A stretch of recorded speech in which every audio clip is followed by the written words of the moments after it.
Assalamu alaikum. Welcome to Fisher YouTube channel. View Team Hadi. In this video, we will discuss about how to increase CGPA.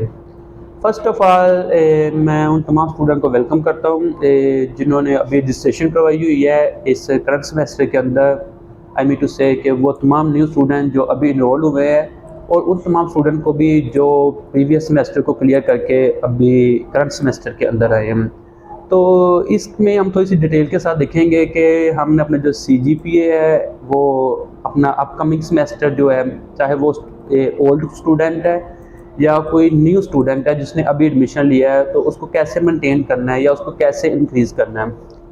First of all आप तमाम student ने अपने जो lectures हैं वो आपने अपने लेक्चर्स मिस नहीं करने। आपके जो ऑनलाइन पोर्टल्स के ऊपर आ रहे हैं या फिर आपको आपके कैंपस की तरफ से कोई फिज़िकल क्लासेस रखी गई हैं तो आपने वो मिस नहीं करनी। तो मोस्टली स्टूडेंट इन चीज़ों को मिस कर देते हैं, जिसकी वजह से वो जब एग्ज़ाम आते हैं, मिड टर्म आता है या फाइनल टर्म आता है, तो वो उसमें एक अच्छी अपनी परफॉर्मेंस नहीं दे पाते हैं, तो उनका जिसकी वजह से CGPA अच्छा नहीं आता। सो आपने अपनी जो लेक्चर्स हैं वो आपने ज़रूर लेने हैं, उनको आपने मिस नहीं करना। और इसके अलावा जो आपके असाइनमेंट्स, क्विज़, GDB ये चीज़ें आती हैं आपके पूरे सेमेस्टर के अंदर 6 मंथ के अंदर, बहुत से स्टूडेंट इन चीज़ों को मिस कर देते हैं किसी भी कभी बिज़ी होते हैं किसी भी रीज़न की वजह से। तो आपने ये तमाम के जो असाइनमेंट्स हैं, क्विज़ है या GDB है, इसको आपने मिस नहीं करना, क्योंकि इसका 20% आपके फाइनल के अंदर ऐड होता है।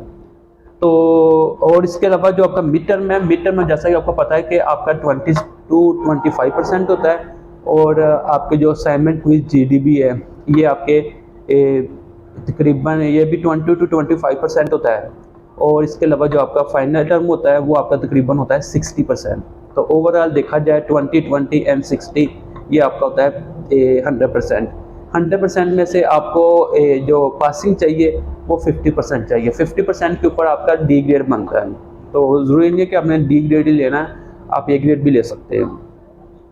और इसके अलावा आपको जो आपका फाइनल टर्म में, जैसा कि मैंने बताया कि वो 60 मार्क्स का होता है। 60 मार्क्स का में भी आपको अच्छी परफॉर्मेंस होनी चाहिए। वो जैसा कि अगर ऐसे स्टूडेंट जो मिड में अच्छे मार्क्स ले लेते हैं लेकिन फाइनल में वो उनकी परफॉर्मेंस अच्छी नहीं होती और वो अक्सर फेल हो जाते हैं, इसलिए तो आपने फाइनल में भी अपनी तैयारी अच्छी रखनी है। लेकिन आपका इस वक्त मेन फोकस होना चाहिए अपनी असाइनमेंट, क्विज़, GDB जो आपके स्टार्ट होने जा रहे हैं, और इसके अलावा आपका जो मिड टर्म है उसके ऊपर फोकस होना चाहिए, क्योंकि आपका मिड टर्म अच्छा होगा तो आपका फाइनल टर्म ऑटोमेटिकली आप अच्छी परफॉर्म करेंगे।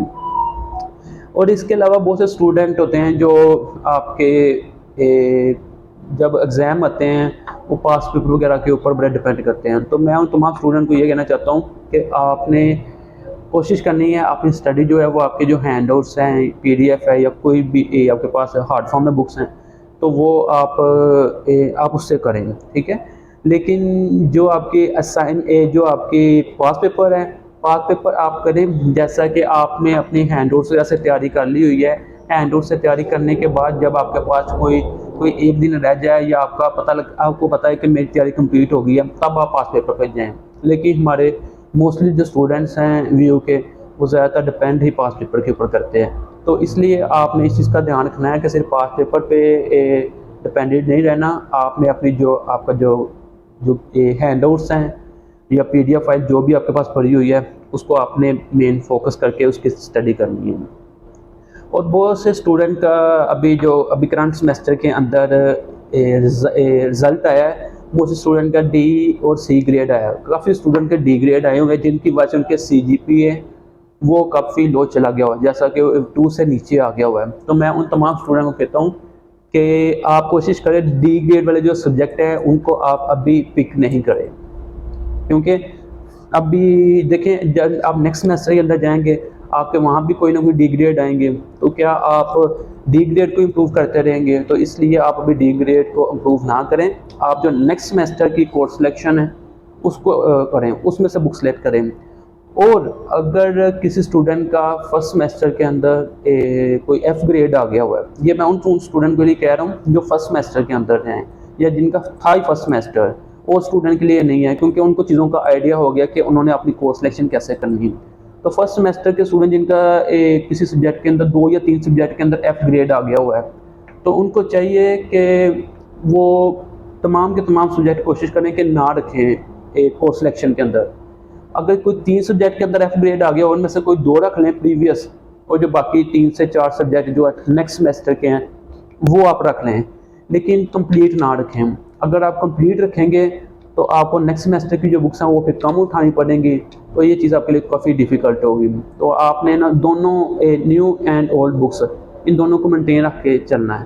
तो लेकिन अब डी ग्रेड जो है उसको भी अप्रूव ना कीजिएगा। डी ग्रेड आप उस सूरत में अप्रूव करें अगर आपका एटलीस्ट कोई सेकंड लास्ट या लास्ट सेमेस्टर आ गया हुआ लेकिन आपका CGPA 2 से नीचे ही जा रहा है, ठीक है, तो फिर आप डी ग्रेड को इम्प्रूव करें ताकि आप 2 से अबव लेके जाएं। क्योंकि यूनिवर्सिटी का रूल है कि अगर आपका CGPA 2 से कम होगा हम आपको जो डिग्री है वो ऑफर नहीं करेंगे, डिग्री नहीं देंगे। तो इसलिए उस सूरत में आप इसको इम्प्रूव करें।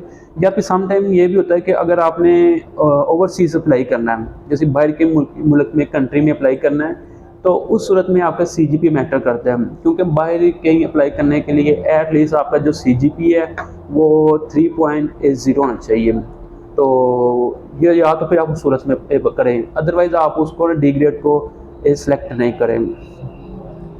और मैं हमेशा एक स्टूडेंट को ये चीज़ कहता हूँ कि आप ना कोशिश करें CGPA के पीछे ज़रा कम ही भागा करें, क्योंकि मेजॉरिटी स्टूडेंट हैं वो हैंड आउट्स पास पेपर ये चीज़ें करके पास तो हो जाते हैं, लेकिन उनको ये चीज़ का आइडिया नहीं होता कि हमने जो सब्जेक्ट पढ़ा है उसमें है क्या। तो कोशिश करें आप स्टडी के साथ साथ कोई स्किल्स की तरफ भी आएँ जिसमें आपका इंटरेस्ट हो। इस वक्त तो मल्टीपल आपको पता प्लेटफॉर्म है, यूट्यूब के ऊपर आपको इतना कंटेंट पड़ा हुआ है, मल्टीपल कोर्सेज पड़े हुए हैं, जो आपको बेस्ट लगता है आप वो कोर्स करें। लेकिन फ्री रहने से बेहतर है कि आप वो कोर्स करें। आपको पता है आपकी जैसा ये स्टडी है ऑनलाइन है, इसके लिए आप किसी भी टाइम बैठ कर स्टडी कर सकते हैं। ज़रूरी नहीं है कि आपके जो कैलेंडर्स के ऊपर जो लेक्चर चल रहे हैं आपने उसी कैलेंडर्स के ऊपर फॉलो करते हुए सारे lecture daily day to day लेने हैं। आप उसको एंड ऑफ वीक भी ले सकते हैं। लेकिन एक चीज़ का ज़रा ध्यान रखिएगा कि कुछ ऐसे सब्जेक्ट्स हैं जिनके लेक्चर वाकई में व्यू करना ज़रूरी है, जैसे कि CS 101 है, और इसके अलावा आई थिंक फिज़िक्स है। इस तरह के कुछ सब्जेक्ट्स हैं, इनके लेक्चर व्यू करेंगे तो आपके क्विज़ वगैरह अटैम्प्ट होंगे। इसके बगैर आप अपने क्विज़ जो हैं वो अटैम्प्ट नहीं कर सकेंगे। और कुछ सब्जेक्ट होते हैं प्रैक्टिकल के, जैसा कि CS 201P, 301P या फिर 401P। प्रैक्टिकल जो सब्जेक्ट्स होते हैं इनका मिड टर्म का जो पेपर नहीं होता, इनका फाइनल टर्म का पेपर होता है। लेकिन फाइनल टर्म का भी पेपर उस सूरत में होता है जब आपका आप इसके अंदर अटेंडेंस कंप्लीट हो, या आपने लेक्चर व्यू किए हो, या फिर आपने जो असाइनमेंट्स प्रॉपर किए हो, उनका रिजल्ट अच्छा हो, क्विज़ का रिजल्ट अच्छा हो, तब भी एक यूनिवर्सिटी की तरफ से लिस्ट लगती है। अगर तो उसके अंदर आपका नेम होगा तो फिर ही आप फाइनल टर्म का जो है पेपर है वो दे सकते हैं, अदरवाइज़ आप नहीं दे सकते। इस चीज़ का आपने ध्यान रखिएगा।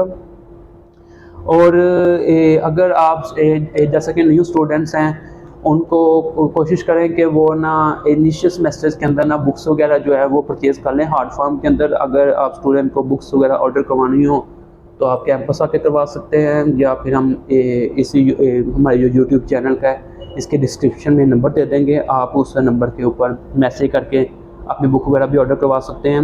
आपको पाकिस्तान के तमाम सिटीज़ के अंदर डिलीवरी के साथ मतलब डिस्पैच करवा दी जाएगी। और मैं फिर आपको at the end of video ये कहना चाहूँगा कि आप जो आपका जो CGPA है उसके पीछे ना भागें, स्किल्स की तरफ आएँ। आपका CGPA इम्प्रूव करना, आपके रिज़ल्ट को या CGPA को अपडेट करने के लिए सबसे बेस्ट ये है कि आप अपनी जो असाइनमेंट्स हैं, क्विज़ हैं, इनको ठीक से अटैम्प्ट करें। और पेपर के अंदर मैंने ये चीज़ देखी है कि स्टूडेंट अक्सर MCQs करके चले जाते हैं और जो सब्जेक्टिव पोर्शन होता है वो नहीं करके जाते हैं। तो आपने वो इस चीज़ का ज़रा ध्यान रखना है। तो इस तरह की वीडियो के लिए हमारे चैनल को ज़रूर सब्सक्राइब कीजिएगा। अल्लाह हाफिज़।